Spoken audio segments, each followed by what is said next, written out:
مرحبا، هل سمعت عن متلازمة الساق الميتة؟ مخيفة إلى حد ما كما سمع، لكنها ليست مخيفة كما تظن. متلازمة الساق الميتة هي في الأساس ألم في الفخذ، والأهم من ذلك عضلة الفخذ الرباعية، وهي العضلة الأمامية في فخذه. عادة ما يكون الألم بعد إصابة بضربة مباشرة للعضلة، أو يمكن أن يكون كدمة عضلية بعد إصابة غير مباشرة.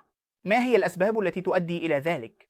ولكن الأهم من ذلك أن المرضى يشتكون من ألم حول الفخذ ولن يتمكنوا من القيام بنشاطهم الطبيعي. تأكد من رؤية أخصائي، خاصة طبيب الطب الرياضي، لفهم المزيد عن الحالة من خلال تقييم إضافي باستخدام تصوير بالرنين المغناطيسي لفهم الكدمة ومستوى الإصابة. سيكون العلاج بالراحة وتطبيق الثلج وتناول مضادات الالتهاب، والبدء في إعادة التأهيل المناسبة بعد التعافي لمدة 3 إلى 4 أسابيع. وتأكد من العودة إلى تدريب القوة بعد فترة تتراوح بين 2 إلى 3 أشهر. شكرا لك.